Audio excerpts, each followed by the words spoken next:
everybody wants to solve this housing crisis, but I'll pick on a town. They don't wanna do it in Wyndham, they don't wanna do it in Windham. You're not gonna get to build your houses down there. So trying to figure out how to do these things it's a challenge, and it's gonna be a fun challenge for folks like me and people like you as we work to figure out how we can build some cool stuff, manage some cool properties, and hopefully make a few bucks in the process. So, Aaron. Question about the ADU thing. Mhm. Last I knew, and I'm not trying to drill in on your lack of homework, but last I knew it did pass the House and the Senate, and it was on the governor's desk. Okay. Is that last you knew? Yeah. For the detached? Right. in 900 feet or so? Yeah, I think you're right. I think that's what I saw, and I But didn't it see that just it had been hasn't signed been- into law. It just needs Yeah. to be signed by AA. Yeah. Okay.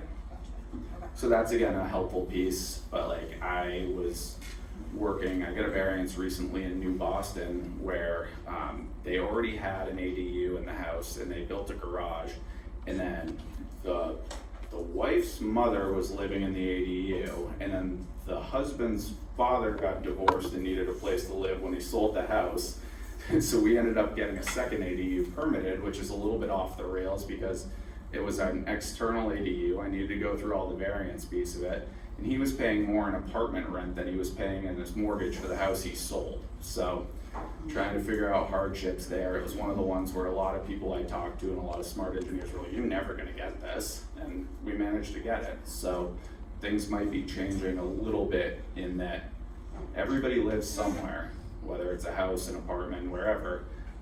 People realize the need for this, so we gotta do something here, so, Sorry. yeah. On that instance, was it private septic or was it public septic that you got it approved for too? That one was Public private, sewers. yeah, private septic, and we went first and made sure with our septic engineer that we had enough capacity for everything, so that was an easy spot where it's the kind of perfect question if you're sitting on that board to say, is this safe for the whole system, is there enough here? And we can say, yes, and here's the stamp from the professional who did this. Thank you. Yeah, of course. I think my next slide might say questions. Yeah. Questions. Sure. When a zoning board, like the driveway, gives, do they have to give reasons why they say no, or, and how's that work? They do, and they have to have findings of fact that are at a high enough level that a judge can then look and see why they made this decision before saying that any reason, no matter how asinine, is good enough, which is cannot possibly be where the law stays, and I actually have that going to the Supreme Court. What they say on that particular case, Which, the driveway? Like which prong did it fail? yeah, public safety, their biggest concern was that it was compelling, and no person on that board, again, volunteer wants to be the person who's like, we said it was close enough, and then a fire truck slid down it in the middle of winter. That was their argument, and it's compelling as a narrative. However, for a year and a half, the driveway's been there with Amazon trucks going up at 18 months. So compelling is one thing, what the truth is might be something else, but the town won that one. Still pisses me off. Yes, sir. So, I don't know, planning is different, or conservation is different from zoning. I have a situation where zoning approved me for something, then planning said, oh, by the way, you can't pave the driveway, you have to have a green space, you need to use, permeable pavers. But it sucks when you put pavers in the driveway, you're gonna plow. Right. Is building planning any different than zoning, or is there real process for planning, how difficult is that? And then, is that also linked to conservation? How does that work? This is again, and I appreciate the question because it really hits, I told you a little bit about sort of the focus on zoning board here, but I really deal with the holistic project where you touch all of these pieces that you ask for something and they say, okay, here's your preliminary site plan. Maybe you brought that to planning board where they said, you're gonna need to talk to zoning, you're gonna trigger Concom. I got a bunch of stuff in the mill yard that triggers the Heritage Commission, these kind of things. So as you're there, and again, I'm not here to give specific legal advice right now, but let's talk through it a little bit, and let's friend advice for everybody, is that the planning board has the opportunity to waive provisions of the site plan and subdivision regulations because they are the purveyors of those, whereas the zoning board is the arbiter of the zoning ordinance. So if you say, I wanna put my driveway within 4 feet of the lot line, zoning's gonna say, you can't do that. Code says you have to be 10 feet or pick a number, whatever the case is.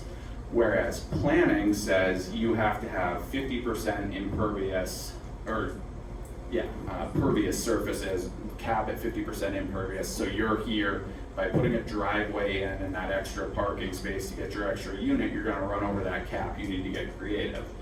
You do have an opportunity to get waivers, which are going to be laid out in the ordinance you're looking at, which is probably the site plan regulation, which will tell you how you can get that.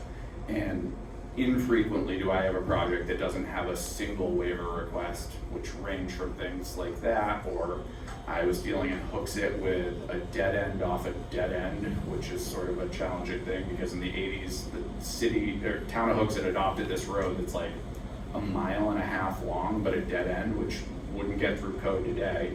We tried to build off a stub on it a third of the way down, and they said you can't have a dead end off a dead end. And we're like, but if we build here, we're 1/8 as far as the people that live at the end of this existing road, and they said, too bad, so sad. So we're working on that. But to get back to these questions, you have opportunities to push back on these pieces. It is that constitutional safety valve where if they tell you you can't do something, there has to be a way for you to get around it. You don't have to win. There has to be a mechanism for you to vet what you are trying to do so that if it is reasonable, meets those 5 variance prongs, meet whatever the regulation sets out for a waiver, to be able to do those things. The other thing that I haven't mentioned yet that a zoning board has the right to do is here administrative appeals. So let's again, it works better for examples when I say something a little zany. So you say, okay, I'm gonna paint this house and I'm gonna get this building permit and I'm gonna do these things. And they say, you're not allowed to build that house like that. You're not allowed to paint it red. We don't allow red here. Nothing says that. He's clearly wrong or she's clearly wrong in the building department. They're an administrative official interpreting the zoning ordinance. You have an opportunity then to appeal that to the full board to say, I appreciate that your building inspector has given me a cease and desist on this thing, or your code enforcement officer has given me a cease and desist on whatever we're doing here, but this was an allowed use prior, it's been continued, there's no reason you can shut me down. That's your first option, and oftentimes I will file a variance in conjunction with an administrative appeal. The difference being that if I say this is how I interpret it, and the town says we don't interpret it like that, and I win my administrative appeal, that's precedential. Whereas in the case of my guy with the steep driveway, if my neighbor gets a variance on the exact same slope, and I say, cool, I'll take one of those, it's not precedential. I still have to get through all 5 criteria.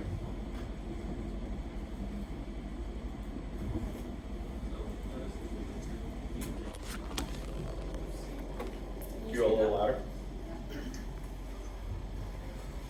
If you don't own the property yet, and you see something and you have some ideas, it's your only chance to say get it under contract, conditional on zoning, and then go through the whole process. There's some way to get a sense of whether it's even possible before you spend all that money and time. Yeah, it's a great question because if you look at, okay, I've got this 2-acre lot in a zone that says I can build this many things, why has no one built on this? What are we sort of doing here? The opportunities you have without getting under contract at all, again, you're not gonna have the right to send your survey crew out there to go delineate wetlands. So I'd go on GIS, see what they have for that. You can add wetlands, it'd be like, oh, it's 2 acres, but it is 98% underwater and the other 2% is also in the floodplain. There's a reason no one's ever built on this. But then again, if you're buying something, working in permitting contingencies, and especially contingencies that allow you to continue and extend those or automatically extending so long as you're in good faith diligently pursuing permits, that's a way to protect you. So you might spend some money on engineering and a little money on someone like me to go to the zoning board for you, but if you lose that, you bought your lottery ticket on the fact that if I get this, we have a great project with entitlements. If I don't get this, I took my chance.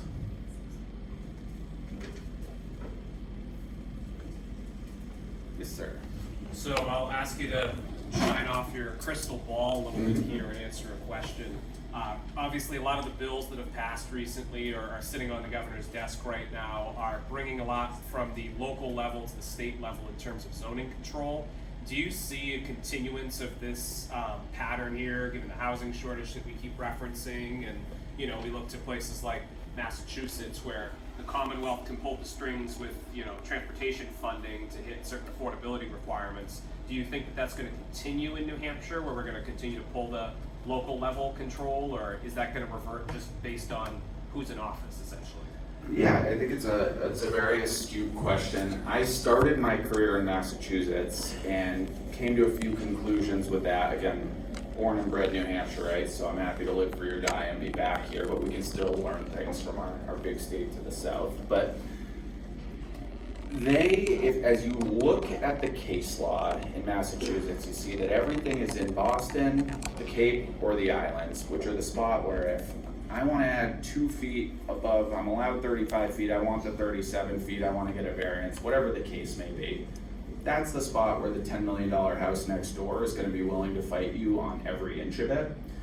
When I got back to New Hampshire in 2021 in zoning, it was still the spot, and we've been developing, but again, in COVID, we were in a spot where there was still some easier projects. You'd say, okay, this woman has owned 10 acres with her Cape house for however many years.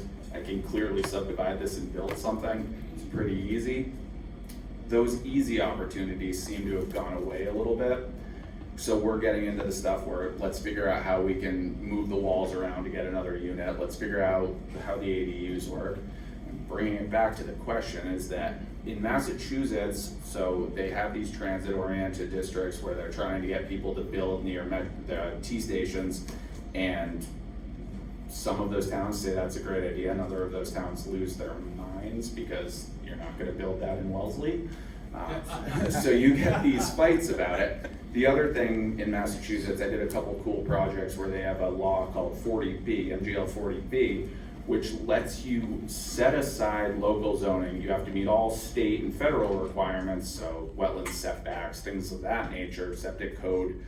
But you can, so the project I worked on, we rehabilitated a factory into 100 units of apartment in an industrial zone, with the caveat under 40B that 25% of those units are affordable units, and if it's not rental, there's deed restrictions on it. So I do some of that work too, and it's an interesting way to do it. We don't really have anything that toothy here with our workforce housing laws, where they're a good idea, but they don't give you enough protection from the local zoning to really do a lot of them.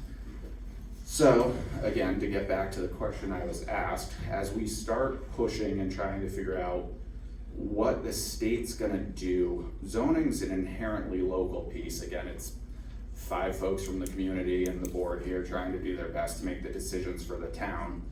And a lot of these towns think, I don't really like the idea of having this duplex community or these micro houses or whatever the case may be. That's again a great use in Manchester, but I don't think that's the right use in whatever town you want. So a little bit of state level push on that may be helpful, and some opportunities so that we can get a little bit more creative with what we're building here and try to find some spaces that we can actually afford, try to stoke that market so retirees, college graduates can figure out where we live.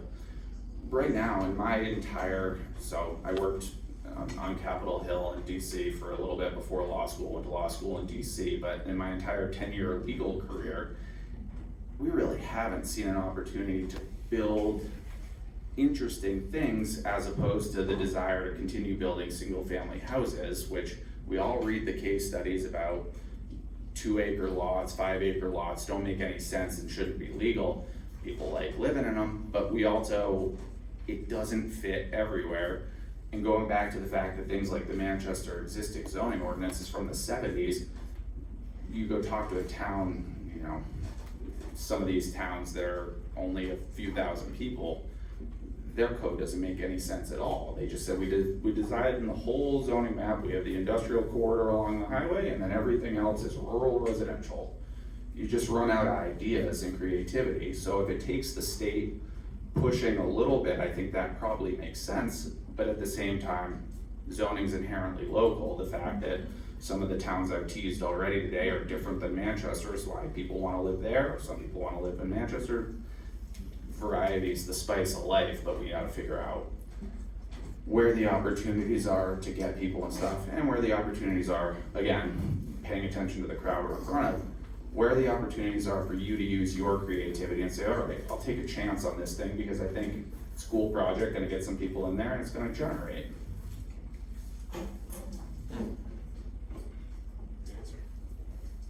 Yes, ma'am. Have you worked with clients who have wanted to do the movable tiny houses, like do a pocket neighborhood of them? I have not yet. I've started to see these come online a little bit, and I have done sales and permitting of a couple mobile home parks and stuff from the prior generation of what the idea has sort of grown into, but I would love to do some of these cool creative ideas because we have exciting opportunities.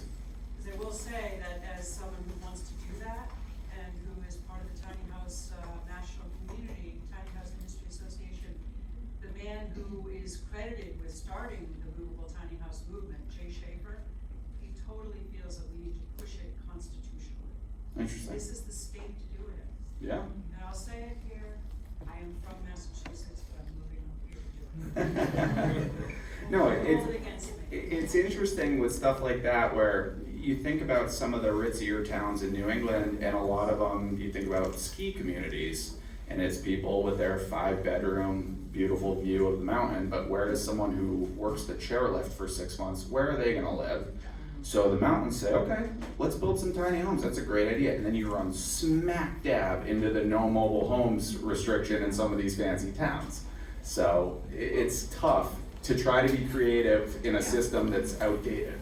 Well, and maybe folks here know more than others, but it seems that the history is that when the mobile home industry started up, they lobbied to keep the minimum square footage and the lot sizes, maybe not the lot size, but the minimum square footage higher, right? There are older homes that are smaller, Right. they're grandfathered. So I think something happened to change the laws that we need to go back to. Yeah, I think it's an interesting point about the grandfathering or pre-existing non-conforming lots. Is a thing to remember is that zoning is prospective. So if I built my house on this table and now all of a sudden they tell me it needs to be a lot the size of those 3 tables, I'm still good on this. They can't go backwards unless you abandon the use. But it's something to be mindful of if you're trying to do something and you change the use and you say, okay, well, there was always this house here, and they say, sure, but if you wanna do that now, you're gonna need those 3 lot sizes. Again, things don't tend to be going that direction right now, but it's still one of those things to be mindful of is, what do I have? My goal is to add that X plus units. Are there risks and pitfalls that I'm gonna run into here?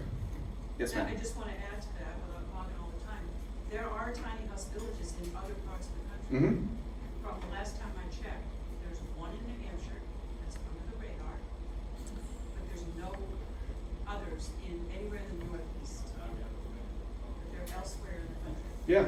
So there's a problem here. Are And- you allowed to tell us where the tiny house village is? I'm not allowed to. Dover. I heard, Where? In Dover, not the under the mountain. It's no, a big- that Dover is the tiny house on foundations. I'm Okay. talking the movables. And I won't say where, Yeah. I've sworn to secrecy, but I'll just narrow it down to say it's incorrect. Yeah, I've done some permitting in Dover recently, and they have this sort of interesting land use control. So innovative land use controls are allowed by state statute about trying to figure out how we can goose some of these different ideas. So Dover has this transfer of development rights ordinance, and you have never seen people get so mad about developers making $12,000 payments to the Conservation Commission, because you can buy density. You can either have a donor lot, so you say, okay, I've got 10 acres here, I could build 10 houses on it if we just assume single family 1 acre lots. So I will, on this 4 acre parcel, I'm gonna build this, and you can conservation restrict that. And they're like, well, no one has enough land in Dover, there's not enough parcels to actually do that.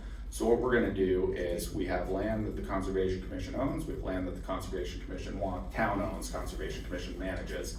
So if you're allowed 3 units, you want those 5, you just pay a direct fee. And it's been an interesting thing, because again, it benefits building, gives you an opportunity, if you build what they call attainable housing, because affordable is a term of art, but attainable, so these smaller size units that the market is gonna charge less for, you have this opportunity to build them, you pay your fee, and on we go. And I was at one meeting, I've been to several meetings on these projects, and just the people come out in force to tell you you're ruining their city. It's wild. So change is hard unless it's happening in someone else's town or in another state with their tiny houses. Sure. One more. Do you think that there's going to be more lax or release of conservation land coming up? I heard like a rumor. I don't know. I'm probably not the best person to answer that specific question. It is interesting because again, I think one of the things, I don't speak for any of you, but I speak for myself. I returned to New Hampshire because I love the fact that I live in a neighborhood and I abut a ton of conservation woods so that I can go walk around in the woods if I feel like it. So it's an important part of what we're doing here, but at the same time, we need to be mindful of the different regulations and why we're doing things and what actually makes sense. So it'll be interesting to see. What should people be paying attention to make sure that they're in the know about that? Right? Yeah. Sometimes one of the biggest fears is like, do you know what's happening nearby? No, that is a If great question you're too. not checking out websites or subscribing to the union leader, like you might not know. Right, yeah. Paying attention to those things and paying attention, if you don't have a dog in the fight, it is tough to watch a planning board meeting, but there are, I'm a zoning nerd, I love these things, but there's the minutes from those, so you can go through, you spend 3 minutes Googling that, say, okay, I want Manchester Planning Board, agenda, minutes, you can take a peek and say, okay, I know that property, I don't know where that is, what were they building, oh, they got their 30 unit, cool, whatever the case may be.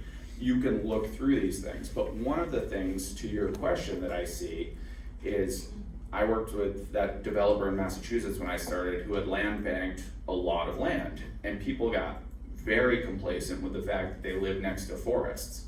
They never checked the GIS map to see that state of Mass doesn't own, Commonwealth of Mass doesn't own this thing, it's not managed by DCR, whatever the case is. It's private developer land, they're just waiting until the time to do what they want to do with it. So if again, we're here in a forum for investors in real estate, you're probably not the people that are gonna be quite as mad about it, but when you buy your forever home, take a look at that GIS, figure out what's next door, because you can click on any property and it'll tell you who the owner is in New Hampshire.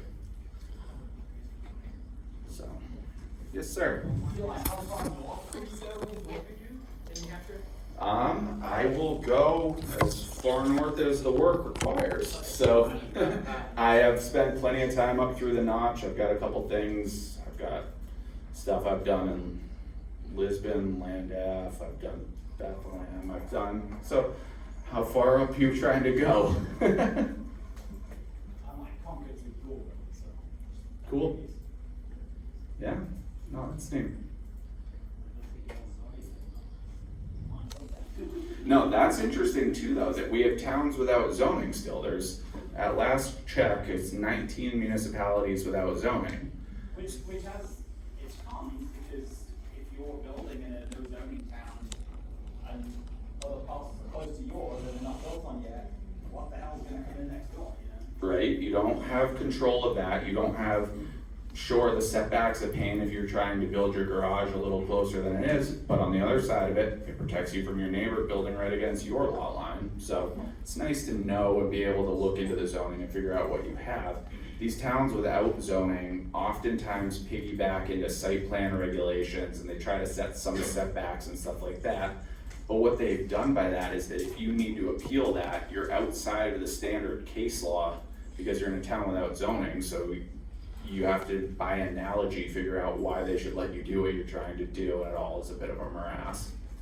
Yes, ma'am?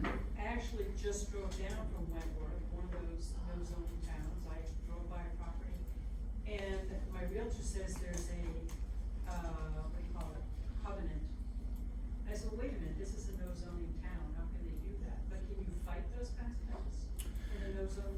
Yeah, so a covenant's interesting in that contract law tends to trump most things, in that if it's legal under the law, you can do it under contract. So a covenant is gonna be the 5 original owners or the original subdivider of the whole property, or whatever the case being, saying that, let's pick an example out of the blue, no tiny homes on wheels will ever be on this property. So probably in the covenant, which you should be able to find at the Registry of Deeds through a little bit of looking online, you can see what it takes to amend those. I think in this case, it's about water rights. Yeah, so that's interesting, and I've dealt with a lot of easements and right-of-way agreements and shared well rights and various maintenance agreements that if you're in a town that doesn't necessarily have the municipal control of those services, and it makes sense cost effectively for these 3 lots on the cul-de-sac to pave the road themselves, plow it themselves, and put the shared well in, you run into a whole bunch of land use law on that. So having proper agreements on the back end so that there's laws where if you're on a shared driveway and your neighbor just isn't doing anything, you can bring suit and get compensation. It's easier just to have the covenant and say, look, bud, section 5B, it says you owe this every year, like, this isn't hard. And then if you have to bring the lawsuit, it's a judge is gonna look at it and say, says this, cool, did you pay this? No, okay. Pay this, and then let me think about doing legal fees for the person that just had to do this, so. I haven't heard from either of you. Let's go ladies first.